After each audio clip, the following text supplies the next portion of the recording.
बिहारी लाल जी, ये आपका चैप्टर है बिहारी लाल। शीर्षक है भक्ति। पहले तो वही संदर्भ प्रस्तुत पद्यांश हमारी पाठ्य पुस्तक काव्यखंड के भक्ति नामक शीर्षक से लिया गया है। इसके रचयिता बिहारी लाल जी हैं। फिर कठिन शब्दार्थ जो मैं बताऊंगी। प्रसंग, इसमें भगवान से भक्त प्रार्थना कर रहा है, उसके बारे में वर्णन किया गया है। व्याख्या, मेरी बाधा हरऊ राधा नागर सोई, जा तन की झाई परई, श्याम हरित दुत होई। बिहारी लाल जी कहते हैं कि जा तन की झाई परी, जिसके शरीर की झाई माने परछाई पड़ते ही श्याम कृष्ण भगवान हरित दुत प्रसन्न हो जाते हैं या हरे भरे हो जाते हैं, ऐसे हे राधा नागर मेरे भव बाधा यानी कि मेरी सांसारिक बाधाओं को दूर करो। यानी कि राधा जी से प्रार्थना कर रहे हैं कि जिसकी परछाई पड़ने से, यानी कि ये राधा जी के मिलने से कृष्ण भगवान बहुत खुश हो जाते हैं, प्रसन्न हो जाते हैं। तो उसी में कहा जा रहा है कि जिसकी शरीर की परछाई पड़ते ही कृष्ण भगवान प्रसन्न हो जाते हैं, हे राधा नागर मेरी भी सांसारिक बाधाओं को, मुश्किलों को दूर करो। मोर मुकुट की चंदकनु यों राजत नंदन, मनु शशि शेखर की अकस किए शेखर चंद्र सत चंद। बिहारी लाल जी कहते हैं कृष्ण भगवान ने सिर पर मोरों का मुकुट धारण कर रखा है और उस पर चंद्रमा सुशोभित हो रहा है। नंद के पुत्र कृष्ण भगवान ने मोरों का मुकुट पहन रखा है, उस पर चंद्रमा सुशोभित हो रहा है। मानो ऐसा लग रहा है कि उस चंद्रमा की प्रतिबिंब पड़ने के कारण चंद्रमा सैकड़ों में दिखाई देने लगता है। यानी कि परछाई पड़ने से वो जगह जगह मोतियों से जड़ा, वो नगों से जड़ा हुआ है, तो उनकी जो प्रतिबिंब पड़ रहा है चंद्रमा का, तो ऐसा लग रहा है चंद्रमा सैकड़ों में हो जाता है, सौयों में दिखाई देने लगता है। सोहत ओढ़े पीत पटु श्याम सलोने गात, मनौ नीन मलि शैल पर आतप परो प्रभात।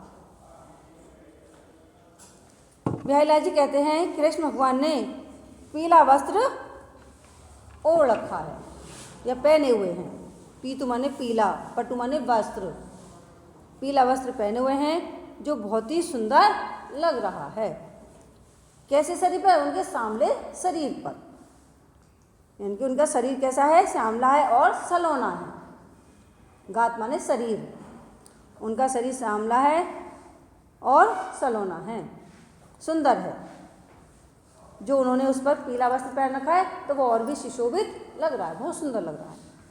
मानो ऐसा लग रहा है कि नीलमणि के पर्वत पर, शैल माने पर्वत, नीलमणि के पर्वत पर पीली, सुबह की जो धूप होती है पीली लगती है, पीली पीली किरणें, तो पीली धूप पड़ रही है नीलमणि के नीले पर्वत पर। यानी कि सूर्य का जो प्रकाश फैला है वो, तो उस पर पीली धूप का प्रकाश फैलता है। उसी प्रकार से सुबह के समय की पीली धूप पड़ रही हो ऐसा लग रहा है जो उन्होंने कृष्ण भगवान ने पीला वस्त्र पहन रखा था। अधर धरत हरिर के परत, होठ ढीठ पट जोत, हरित बांस की बांसुरी, इंद्र धनुष रंग होत। बिहारी लाल जी कहते हैं कृष्ण भगवान ने, हरि माने प्रभु ने, अपने होठों पर बांसुरी को धारण किया हुआ है। तो उनके होठ कैसे हैं? लाल। ढीठ माने आंखें, नेत्र कैसी? नीली। पट माने वस्त्र कैसा है? पीला। और हरित बांस की बांसुरी, बांसुरी कैसे रंग की है? हरे रंग की। तो ये सब हरे रंग, लाल रंग, नीला रंग, पीला रंग, इनका सभी का जो प्रकाश उस पर बांसुरी बजाने से प्रकाशित हो रहा है, तो ऐसा लग रहा है जैसे इंद्रधनुष चमक रहा हो, इंद्रधनुष का रंग धारण कर लिया हो। यानी कि होठों की लाल और आँखों की नीला और वस्त्रों का पीला, और बांस की बांसुरी है वो कैसे हरे रंग की, तो सभी रंग उसमें मिलकर तो ऐसा लग रहा है जैसे इंद्रधनुष धारण किया हुआ।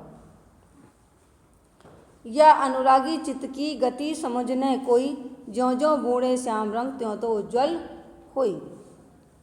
ब्याहलिया जी कहते हैं कि इस प्रेमी चित्त के बारे में या मन के बारे में क्या मतलब इस गति के, इस मन की चंचल गति के बारे में कुछ नहीं समझ जा सकता, ना कुछ कहा जा सकता। इस चंचल मन के बारे में या प्रेमी चित्त के बारे में कुछ नहीं कहा जा सकता, क्योंकि जितना भगवान से हम प्रेम करेंगे, यानी कि जितना हम भगवान के नाम में रम जाएंगे, जितना जितना गहरा गहरा हम डूबते चले जाएंगे भगवान के रंग में, भगवान के नाम में, उतना ही हम जो रंग उज्जवल होता चला जाएगा, यानी कि हमारी भक्ति और भी बढ़ती चली जाएगी। जिस प्रकार से वस्त्र को बार बार धोते रहते हैं और बार बार उसमें चटकीलापन आता रहता है, जितना उसे डुबोगे उतना चमकीला आएगा, बार बार उसे धोंगे तो जैसे वो चमक आती है, उसी प्रकार से हम भगवान के भगवान में, भक्ति में जितने हम उसमें डूब जाएंगे उतना हम उज्ज्वल हो जाएंगे, यानी कि हमारे अंदर भक्ति उत्पन्न हो जाएगी और भगवान में समा जाएंगे, उतना ही अच्छे बन जाएंगे इंसान। तव लघु या मन मत सदन में हरि आवे की बाट, बिकट जटे जो लघु निपट, खुटे न कपट कपाट। इस मन रूपी घर में, मन रूपी घर में किस रास्ते से प्रभु आएंगे, ये नहीं समझ में आ रहा कि किस रास्ते से, इस मन रूपी घर में किस रास्ते से भगवान आएंगे अंदर। लेकिन जब तक हमारे अंदर से कपट रूपी किवाड़ नहीं खुल जाते, यानी कि जब तक हमारे अंदर से कपट नहीं दूर हो जाता, धोखा, कपट, जो अहम यानी कि मैं, अहंकार, जब तक ये हमारे अंदर से नहीं निकल जाते, तब तक भगवान हमारे अंदर निवास नहीं कर सकते। लघु निपट, जब तक हमारे अंदर भगवान प्रवेश नहीं कर सकते। हरि आवे की बाट, यानी कि हरि किस रास्ते से जब आएंगे, लेकिन जब ही आएंगे जब हमारे कृष्ण भगवान, हमारे अंदर से कपट अहम दूर हो जाएगा, तभी प्रभु हमारे मन रूपी घर में अंदर आ जाएंगे। जगतु जनायो जियो सकलु, सो हरि जान्यो नहीं, जो आँखें सब देखें आँखें न देखी जाई। जिन्होंने संपूर्ण संसार को जाना है कि यही सब कुछ है और हरि को नहीं जाना है, वो हरि को नहीं जान सकता। क्यों? क्योंकि उसी माया, मोह माया में फंसा हुआ है, भगवान को तो वो नहीं जान पाया। कैसे? जिस प्रकार से आँखें सबको देखती हैं, हमारी आँखें सबको देख सकती हैं, लेकिन आँखें अपनी आँखों को नहीं देख सकती, सबको तो देख सकती हैं। उसी प्रकार से जिसने भी संसार को सब कुछ मान लिया तो वो हरि को नहीं जाना। जब तक हम भगवान को मैं नहीं ध्यान लगाएंगे, जब तक हम प्रभु को नहीं प्राप्त कर सकते। तो जगत जनाया और जिन सकलू, यानी कि जिसने संसार को जान लिया कि यही सब कुछ है, तो हरि को नहीं जान पाएगा। जिस प्रकार से आँखें सबको देख सकती हैं, लेकिन आँखें अपनी आँखों को नहीं।